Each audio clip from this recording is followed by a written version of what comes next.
خو بیرته به راشو دا چې دوی ولې د مسلمانانو په هیوادونو کې د فعالیت ډېره دلچسپي لري. تاسو د نقشې ته وګورئ. رسول الله صلی الله علیه وسلم په دې جزیرة العرب کې مبعوث. جزیرة العرب چې و یوازې مکه مکرمه داسې و چې په هغې باندې د مشرکینو د دین حاکمیت و په دیني لحاظ باندې. خو دغه مشرکینو به هم یهود خپل یو ډول استادان به یې ګڼل او د همدغه مکې خلکو به د مسیحیت زده کړې کولې، د یهودیت زده کړې به یې کولې او په ډېرو مسایلو کې به یې هغوی ته رجوع کول او د هغوی نه به یې پوښتنه کوله. د رسول الله صلی الله علیه وسلم د ښځې ام المؤمنین خدیجة الکبرى رضی الله تعالی عنها د تره زوی یې څه نومېده؟ ورقه بن نوفل. د کوم ځای و؟ د مکې و او د یوې لویې کورنۍ سړی و، مشر سپین ږیری و. هغه په کوم دین مذهب باندې و؟ مسیحیت باندې. په مکه کې دینونه مسیحي، تر ټولو مخور مشر سړی کې مسیحي. او بیا چې کله د مسلمانانو سره د دوی د مشرکینو جنګ و جنجال راغی نو بیا به یهودو ته ورته ویل او هغوی ته به ویل چې تاسې اوس ووایئ چې دا د موږ دین حق ده او که د مسلمانانو دین حق ده. هغه فتوا یې له چا نه غوښتله؟ یهودو نه یې غوښتله. همدغه قریش ولاړل یهودو ته کېناستل او د هغوی د ملایانو نه یې پوښتنه کول چې تاسې اوس موږ ته فتوا راکړئ چې دا د موږ دین حق ده که د هغوی دین حق، د مسلمانانو دین حق. نو رجوع به یې یا مسیحیانو ته کوله یا به یهودیانو ته کوله. نو د خپله جزیرة العرب دغه منځ مرکز یې هم دغه مکه مکرمه هم د هغه نه خلاص نه و، د یهودیت او د مسیحیت نه. دوی هم ترې متاثره وو. مدینه منوره خو و د یهودانو، هلته خو د یهودو حاکمیت ورباندې، په اقتصادي لحاظ هم یهود وو او په معنوي لحاظ باندې هم یهود وو. اوس او خزرج دوی به ټولو ښه اعتقاد درلود ځکه په دوی کې علماو دوی ته به اهل کتاب ویلي، د الهي کتاب پیروان به ورته ویلي. د عراق طرف ته د حیرې سیمې طرف ته دلته هم مسیحیت و. شام خو ټوله په خپله مسیحیت و ځکه شام د ترکیې سره نښتی و. دا ترکیه ده او دا شام ده. په شام کې د مسیحیت مرکز و او تاسې به سیرت کې لوستلي وي چې کله رسول الله صلی الله علیه وسلم په وړکتوب کې د خپل تره سره د شام خواته سفر وکاو، د تجارت سفر. په لاره کې د چا سره مخ شول؟ د راهبانو سره. د هغه څه نوم یې دغه راهب؟ بحیرا راهب سره مخ شو او هغه ورته توصیه وکړه چې دا سړی دی د باره کې تاسې پام کوئ. نو شام د مسیحیانو هېواد و. دې خواته یمن خواته چې راشي په یمن کې هم یهودان و او هم مسیحیان و. یهودان ترې ختم شوي و د رسول الله صلی الله علیه وسلم په زمانه کې، ډېر لږ پاتې و. مسیحیان ځکه پکې ډېر و چې تاسو د یمن وګورئ او د یمن سره دغه تنګی څه نومېده؟ باب المندب. او دې خواته دغه څه ده؟ دغه اریتریا ده چې دا نن زمانه کې ورته اریتریا وایي، په هغه زمانه کې ورته حبشه ویلې. په حبشه کې دلته کم پادشاه و؟ نجاشي و. نجاشي په کوم مذهب باندې و؟ مسیحیت باندې و. نو دغه مسیحیت د حبشې نه د دغه تنګي له لارې نه یمن ته راغلی و. یمن هم مسیحي شوی و. جزیرة العرب کې دلته مسیحیت و، په دې ځای کې مسیحیت و، په مدینه منوره کې یهودیت و، په شام کې مسیحیت و. مصر او اسکندریه دا خو د مسیحیانو مذهبي مرکز دی. دغه غاړه کې لیبیا ده، که تونس ده، که الجزایر ده، که مراکش ده، دغه سیمه ټوله، که دې خواته چاد ده، که سودان ده، دا سیمه ټوله شوه مسیحیت نیولې وه په هغه زمانه کې. نو اسلام دغه ټولې سیمې د مسیحیت نه ونیولې، فتح یې کړي او د دغه سیمې خلک یې مسلمانان کړل. تر هغې وروسته د شام خلک او د شام نه وروسته بیا د ترکیې خلک دا یې مسلمانان کړل چې دا نن ترکیه ده او په هغه وخت کې قسطنطنیه نومېده. دا یې مسلمانان کړل. او تر هغې اخواته بیا دې خواته چې راځي د قزوین خواته یا بحر خزر خواته ارمنیانو ته اسلام ورسېده او د هغوی د لارې نه بیا اسلام د ارمنستان نه هم اخواته ګرجستان نوم به تاسو اورېدلی، ابخازیا به اورېدلي، په دې سیمې ته اسلام ورغی. ګرجستان چې دا نن ورځ د هغه سره د اذربایجان سره هم سرحده ده، هلته هم اسلام ورسېده. نو دا سیمې هم اسلام ونیولې د مسیحیت نه، دا سیمې هم اسلام ونیولې د مسیحیت نه. اسپانیا هم چې هغه وخت مسلمانانو اندلس کړه د اسلام له مسیحیت نه ونیوله. دغه مسیحیان چې دا نن ورځې د تنصیر هغه شروع کړی، دوی وایي چې موږ به له اسلام نه دغه سیمې بېرته نیسو ځکه دا یې له موږ نه نیولي دي، نو موږ به یې بېرته ترې نه نیسو. دلته یې خلک مسیحیان مسلمان کړي دي، موږ به د دې سیمې مسلمانان بېرته مسیحیان کوو. ځکه د مسلمانانو سره دښمني ډېره کلکه ده او خپل ټول وسایل خپل ټوله توجه د مسلمانانو د هېوادونو ته کوي. په عین وخت دوی عیسایان هندوستانیان هم غواړي، هندوان هم غواړي چې هغه کي مسیحیان کي، چینایان هم غواړي چې مسیحیان کي، او په دې منځنۍ افریقا کې دلته بت پرستان دي دا هم غواړي چې مسیحیان کي. دلته په شرقي اسیا کې که هغه جاپانیان دي، که هغه ویتنامیان دي، که هغه لاوسیان دي، که هغه فلیپینیان دي او که هغه د نورو سیمو خلک دي، د بودایي سیمه چې څومره ده د دې سیمې خلک هم دوی ځینې عیسایي کړي دي او ځینې نورې دا د اوس کار باندې روان دی. په جنوبي کوریا کې تر ټولو لوی مرکز د مسیحیت دی او د افغانستان چې څو موده مخکې مسیحیان راغلي وو مبشرین یا عیسایي مبلغین، هغه د کوم ځای وو؟ د کوریا وو. ځکه کوریا د امریکا یو بل اډه ده په شرقي اسیا کې، د اسیا په شرق کې کوریا یو بل اډه ده دې ځای کې. نو دوی ځکه د مسلمانانو خواته ډېره توجه کوي، دوی وایي چې موږ د مسلمانانو نه خپل انتقام واخلو، او همدغه انتقام ته الله هم اشاره کړې. الله تعالی فرمایي په قرآن کریم کې اعوذ بالله من الشیطان الرجیم ولن ترضى عنك اليهود ولا النصارى حتى تتبع ملتهم. ګوري الله فرمایي دا د کوم بنده خبره نه ده، د کوم تاریخ خبره نه. الله فرمایي ولن ترضى. لن په عربي ژبه کې د نفي او د تأبید لپاره. نفي معنا ده چې یو کار ته نفي کوي، وایي چې دا به نه کېږي، دا به نه کېږي، دغه لپاره لن راولي. خو که د لن په ځای باندې لا ووایي، لا هم همدغه معنا ورکوي، خو په لا کې معنا دا ده چې دا اوس دا کار نه کېږي، او په لن کې معنا دا ده چې هېڅ کله به ونه شي، ابدا قطعا به ونه شي.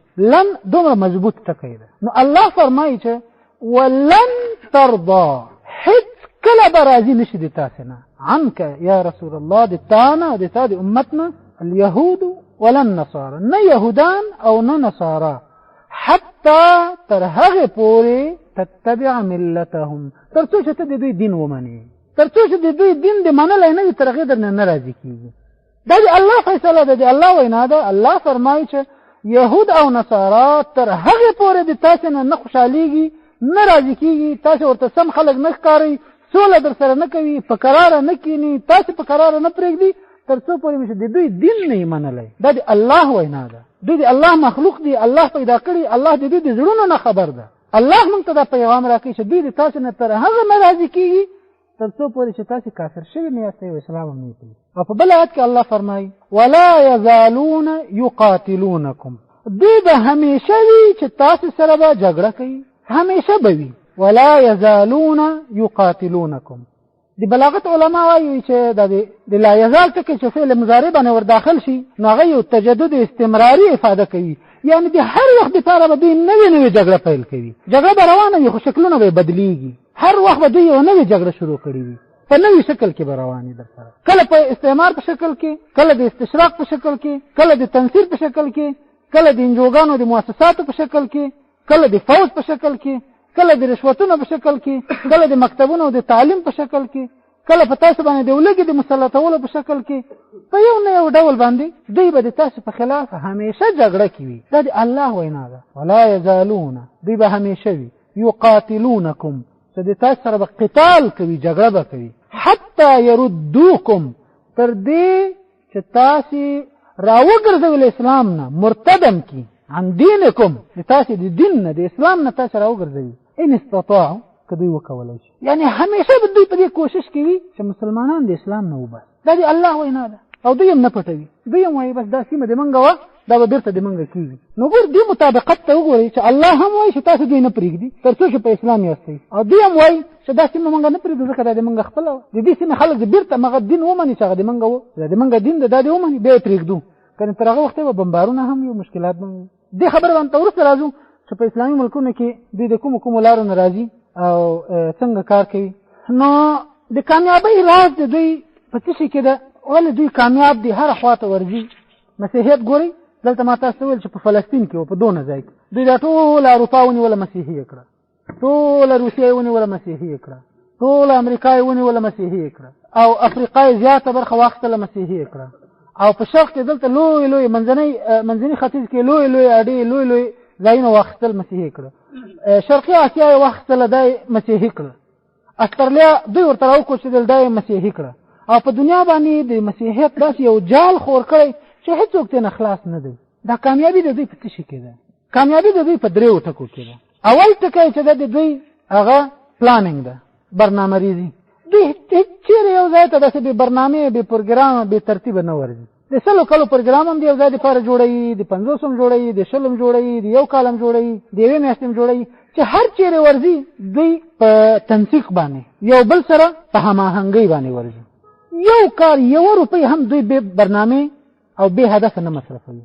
د موږ غوندې نه دي چې بس د دې خواته کار شروع کړی هغه خواته شروع کړی زه له ده نه خبر نه یم دی له ما نه خبر نه ده هغه بیا له بل نه خبر نه ده بلکې یو بل سره لګیا یو چاته کافر وایو چاته بې مذهبه وایو چاته بې دینه وایو صوفیان هم د سیفیانو سره وران دي سیفان هم د صوفیانو سره وران دي نه دوی ټول سره مشترک دي په بین المللي یو نړیواله ټولنه لري دوی د تبشیر چې څونه مسیحي کلیساوي دي دا ټول په خپل منځ کې مسیحي هغه لري ټولنه لري بین المللي او کوششونه یې هلته منظم کېږي بیا د هر چا ساحه ټاکلی کېږي هلته نفر ټاکلی کېږي د هغه دپاره بودیجه تشکیلیږي بیا د هغې دپاره موده تعینېږي بیا چې په هغه کې مشکلات راشي چې په هغه موده کې دوی خپل هدف ته ونه رسېږي په هغه کې بیا دوی توسعه راولي نو کارونه د دوی ټول د برنامې مطابق د پروګرام مطابق او د ترتیب مطابق روان دي داسې نه ده چې بس نن بس چله مې ولګوله بېرته راغلم خلاصه کیسه ختمه شو یا پرون مې جهاد کړی و نن یې نه کړو ختم شو بس نه د موږ کارونه غیر منظم غیر مرتب دي یو بل سره هماهنګه نه یو د دوی کارونه په ټوله دنیا کې هماهنګه دي او هماهنګي او ترتیب داسې یو شی ده چې دا انسان په خپله د کامیابۍ خواته بیایي مثلا زه تاسو ته یو مثال وایم که زه اوس وغواړم چې یاره زه ځان ته مې یو کور جوړ کړی وی نن هم وایم یاره چې یو ښه کور مې جوړ کړی وی ځان ته او کال ته بیا وایم چې یاره یو ښه کور مې جوړ کړی یو ښه باغ یم پکې وی بل کال ته بیا وایم چې یاره چې یو ښه کور مې جوړ کړی وی دا بچیان مې هم پکې خاص ده اوسېدل یاره چې یو کور مې درلودی بیخي به بېغه د کرایې او مشکلاتو نه به خلاص وم په دې باندې به زه کور جوړ کړی شم نه په دې کور نه جوړېږي اوس بل ځل زه د کور جوړولو ترتیب جوړوم زه باید ځان ته کور جوړ کړم کور څنګه جوړ کړم پیسې نه لرم یاره فلانی حاجي صاحب خو ډېر نیک سړی ده د ده نه به یو څو روپۍ په پور واخلم یو څو روپۍ ورته نه په پور واخلم او په هغې باندې ده ته مې چې حاجي صاحب تا ته خو الله ډېرې درکړي دي او ته ماته یو څو روپۍ په پور باندې راکړه چېرې زه هلته ځان ته یو جریب ځمکه ورباندې اخلم الله به یې راکړي در به یې کړم د حاجي صاحب ما باندې اعتماد ده بلکل حاجي صاحب ته ورغلم د حاجي صاحب نه زه مثلا 50,000 1 لک روپۍ مې ترې واخېستې هلته مې یو جریب پټی ورباندې واخېسته پټی داسې ځای کې پلان ترتیب مې دا دی چې دا به د سړک په غاړه باندې یو ځای اخلم سړک په غاړه مې چې واخېست هلته مې زه اوس کور پکې نه لرم اوس ترکاري پکې کرم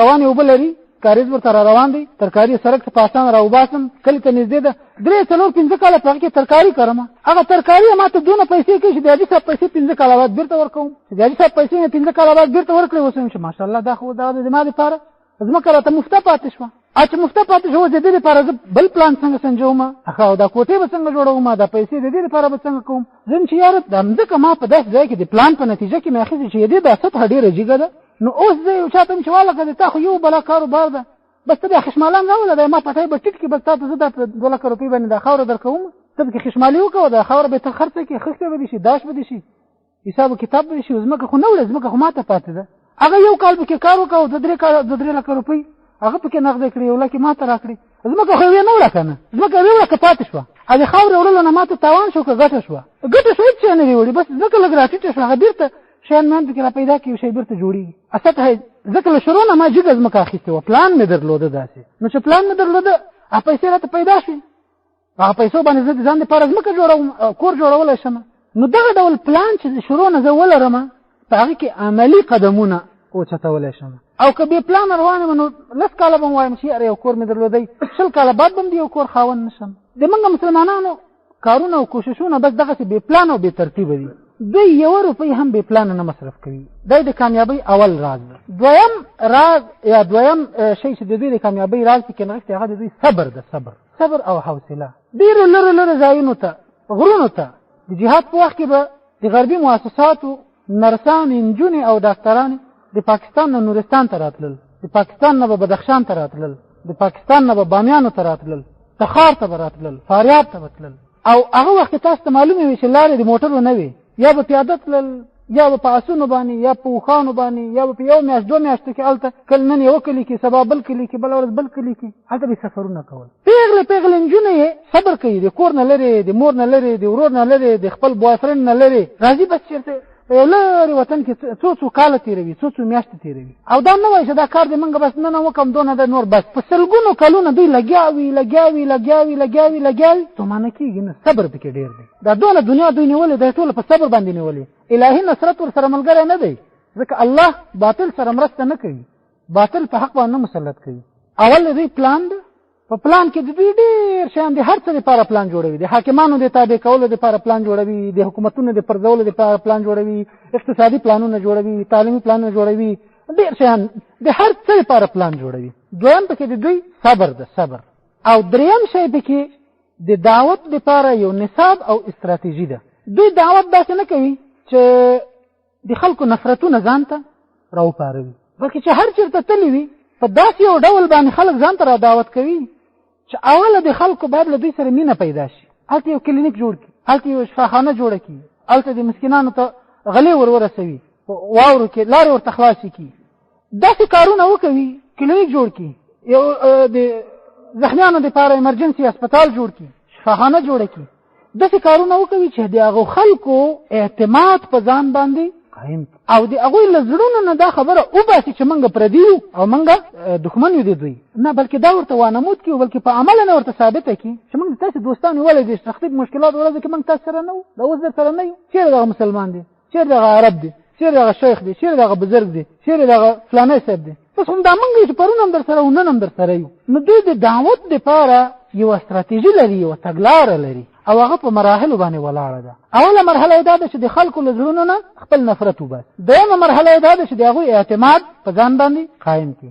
دریمه مرحله یې دا ده چې دوی په خپله هلته خلکو ته مخاطب نه شي، بلکې د سیمې خلک ورته راورځي او هغوی راپورته شي دا کار انجام کړي. ځکه د دوی مشران وایي چې ونه غوڅوي نو د ونې په یو شاخ به یې غوڅوي، چې ونه غوڅوي د ونې یو شاخ به راواخلي، هغه به تبرګي ته ور واچوي، بیا به د هغې وروسته دا ونه غوڅوي، تر څو په تبرګي کې د ونې شاخ نه وي هغه ونه نه راپرېوځي.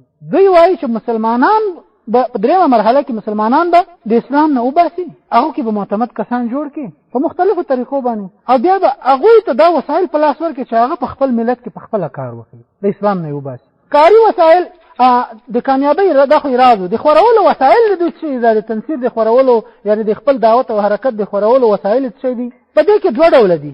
یو هغه مساعد یا کومکی وسایل دي چې د دوی سره کومک کوي پکې، یو هغه دي چې دوی په خپله په قصدي طور باندې په کار اچوي. هغه چې کومک ورسره کوي هغه درې شیان دي. یو ده فقر، لوږه، نیستي، دویم ده جهل، ناپوهي، او دریم ده مرضونه. دوی د دنیا په هغه سیمو کې ښه کار کولی شي چې هلته دا درې شیان موجود وي. یو هلته څه شی موجود وي؟ نیستي موجوده وي. چې نیستي موجوده وي چې زه له لوږې مرم، ما ساړه کېږي، بچیان مې کنګل کېږي، چې مسیحی څه چې یهودی چې په خپله ابلیس راشي هم زه مخې ته ورجګېږم چې بس دا د بچیانو په خاطر باندې مې ورته کوم.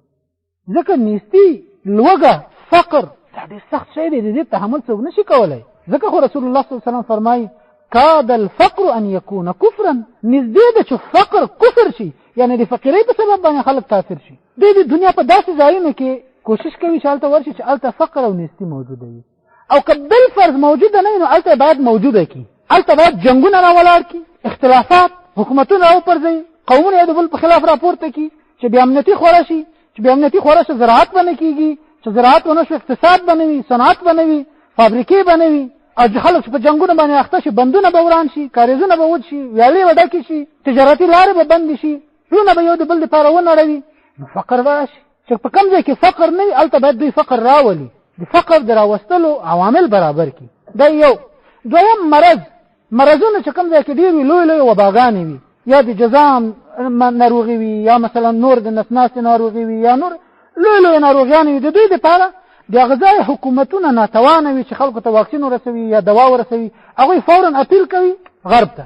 چې غرب ته اپیل وکوي، غرب بیا خپلې مؤسسې ورته راولېږي، هغوی بیا هلته هم خلکو ته دوا ورکوي او هم بیا خپل دعوت چلوي. او دریم دوی داسې ځایونو ته ځي چې هلته ناپوهي، جهل زیات وي، بېسوادي پکې زیاته وي. بېسوادي چې په کوم ځای کې زیاته وي هلته دوی ډېر کوشش کوي روان چې داسې غرنۍ علاقې وي یا صحرایي علاقې وي یا ځنګلي علاقې وي، هلته دوی ډېر کوشش کوي چې ځان ور ورسوي.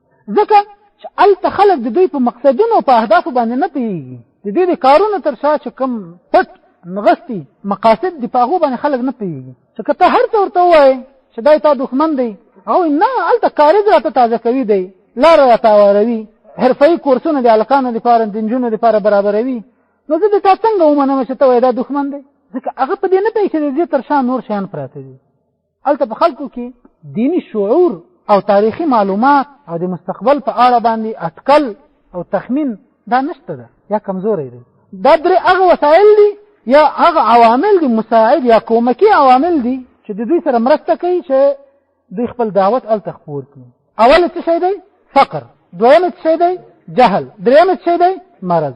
که چېرته دا شیان په کوم ځای کې نه وي هلته باید دوی را پیدا کړي. هلته یې باید را پیدا کړي. که هېواد کې علم وي، پوهنتونونه وي، مدرسې وي، علما وي، باید دوی هلته جنګ مسلط کړي چې پوهنتونونه بند شي، تعلیمي ادارې بند شي، تحقیقي مراکز بند شي، پوهان کډه وکړي لاړ شي اروپا ته، بل ځای ته وتښتي، روسیې ته لاړ شي، علما کډه وکړي، مذهبي اختلافات په خلکو کې خپاره کړي، یو په بل باندې اعتماد ونه کوي. دې ملا خبره نه منم، دی خو فلانی دی، د هغه ملا نه منم، هغه د ابستانی دی، د بل ملا نه منم، ځکه هغه د فلاني ملا نه زده کړه کړې ده. نو دا مشکلات په خلکو کې را پیدا کړي. خلک په خپله د علم نه تېښته کوي، په ځای دی چې ملا ته ورشي د ملا نه تښتي، د ملا کې خو فلانی جنجال دی. دغه ډول بې اعتمادیانې را پیدا کول په خلکو کې، تر څو په خلکو کې قصدا جهل راشي، ناپوهي ورکې راشي. خلک د پوه نه، د روحاني نه، د عالم نه، د یو مربي نه د دونه وتښتي، کینه ورسره وساتي، کینه وتښتي. دا هغه طبیعي عوامل دي.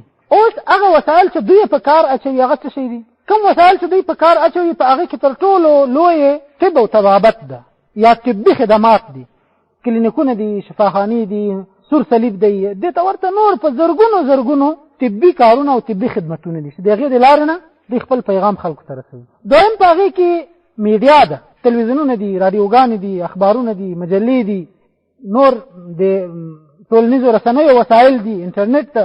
تر هغې وروسته دریم شی چې دی هغه تعلیم دی. تعلیم، پوهنتونونه جوړول، مکتبونه جوړول، لیسې جوړول، کورسونه جوړول. په یو وخت کې ما د پېښور په ښار کې د نن نه تقریبا 18 کاله مخکې چې زه هلته وم، ما یو اټکل غوندې شمېره را جوړه کړه. یوازې د پېښور د ښار په منځ او شاوخوا ځایونو کې تر 1000 د انګلیسي ژبې تر 1000 کورسونو زیات یوازې د افغانانو دپاره. په هغه وخت کې تعجب کاوه چې دا دونه ډېر کورسونه او یوازې د ژبې د زده کړې دپاره، ولې پکې چېرته نور غټ غټ د نورو شیانو علمي کورسونه نشته ده، د نورو شیانو کورسونه ولې نشته چې یوازې دا د ژبې کورسونه؟ زه په دې نه پوهېدم چې دوی په وخت کې به په زرګونو ترجمانان پکارېږي. اوس راته معلومه شوه چې دوی خو ترجمانانو ته ضرورت درلوده چې د هر ګروپ سره باید 1-2 ترجمانان روان وي او په هر دفتر کې 1-2 ترجمانې نجونې او ښځې دا موجودې وي. دوی خو ترجمانانو ته ضرورت وګورئ، دا د پلانینګ کار دی. که دوی دې ترجمانۍ راغلي وای، کسان ورسره نه وای، نو بیا به په خبرو چا پوکول، چا به رهنمایي کول. او دغه 1000 کورسونه هر یو به 200 300 400 500 متعلمین درلودل. په غیر اختیاري ډول باندې موږ د دوی په منګولو کې ورلوېدلي وو، مکتبونه ورته پرېښي وو، لیسې ورته پرېښي وې، هله کورس وایو. صحیح دی چې هغه یو مفید شی و. اوس دغه فایده د چا په ترازي کې ولوېده؟ هغه چې زده کړه د چا سره ودرېدل، د چا دفترونه پرې ودان شول، د چا ګروپونه ورباندې ودان شول، چا ته یې لارې ور وښودې، د چا په صف کې ودرېدل. دا بیا 20 کاله وروسته معلومه شوه. تعلیم د دوی د وسایلو نه ده.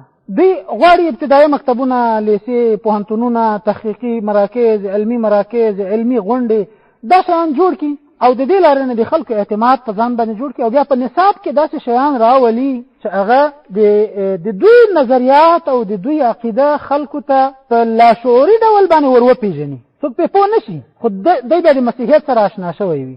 له مسلمانانو سره د تعامل پړاوونه یا مراحل څه شي دي؟ 3 دي. اوله دوی کوشش کوي چې مسلمان له اسلام نه وباسي او مسیحي.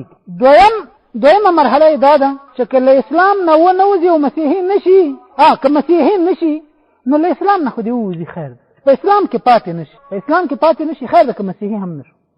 درېیمه مرحله دا ده چې که دا هم ونه شو او له اسلام نه نوته، په اسلام کې دې خراب کړی شي. نن دې هم د مسلمان وي، مسلمانانو په کلي کې دې اوسېږي، هماغلته دې بې دینه کړی شي.